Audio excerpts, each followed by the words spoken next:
The selection of best microstructure of Cray Castan for cylinder liners. Hi viewers, welcome to Metallurgy with AJR. Small concepts in an easy and simple approach. Here I am going to discuss about the selection of best microstructure of Cray Castan in the manufacture of cylinder liners. Here the Cray Castan is having different types of graphic flakes based on the distribution. Number 2, different sizes of graphic flakes are there. Number 3, the matrix may be pearlite, maybe martensite, or maybe even acicular ferrite or even ferrite. So which is the best microstructure which will give optimum properties, which will give the best mechanical properties such as scuffing resistance, wear resistance, and very good damping capacity. Choosing a better microstructure is explained by 3 whys. The first why is why to select a best microstructure. The mechanical properties such as wear resistance, scuffing resistance, and damping capacity are dependent on the microstructural phases, the type of graphite flakes, and the nature of graphite flake distribution. Now the second question comes, why does the mechanical properties depend on the microstructure? The microstructure of Cray Castan varies depending on the rate of cooling and the chemical composition in obtaining a graphitic microstructure. That is 2.5 to 4% carbon and 1 to 3% silicon by weight, sometimes with small additions of chromium and vanadium in the case of alloy castan. Graphite may occupy 6 to 10% of the volume of gray iron. Silicon is important because silicon is the graphite stabilizing element in castan.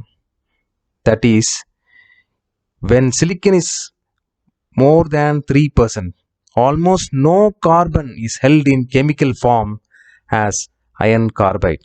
That is, it will be completely in the graphite state only. Now you can see how the graphite flake looks. This is given in ASTM A247.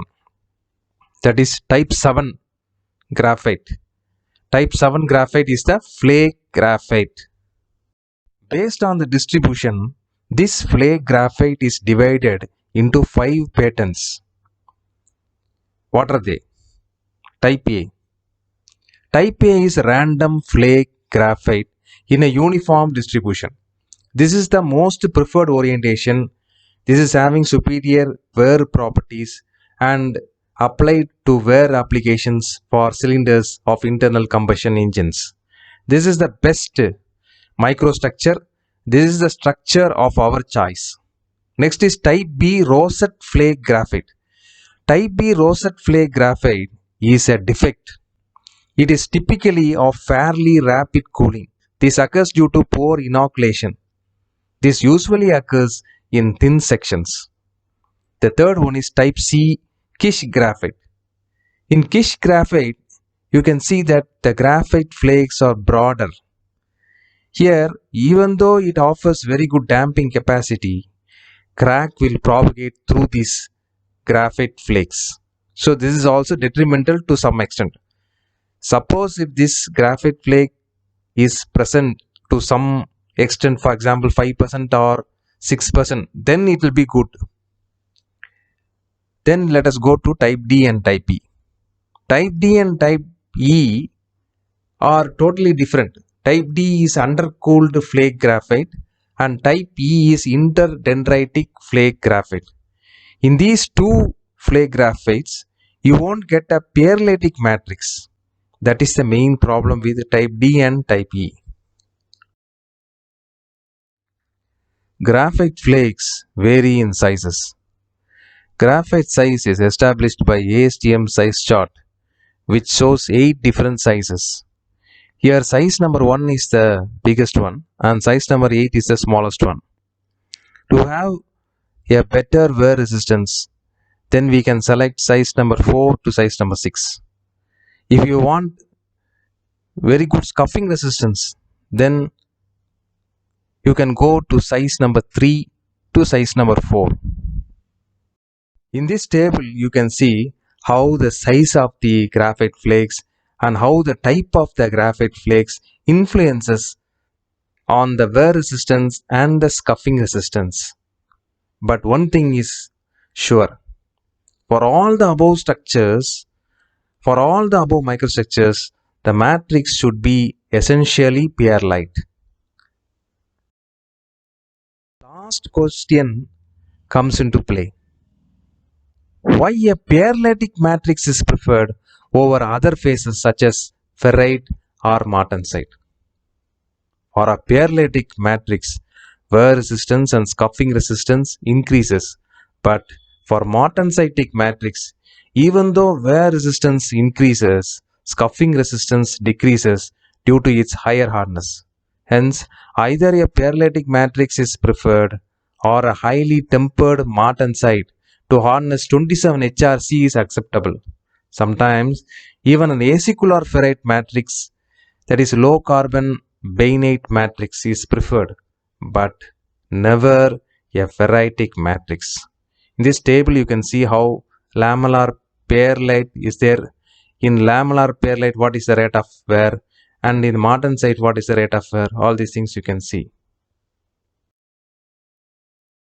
This is a beautiful microstructure of grey castine with martensite as the matrix.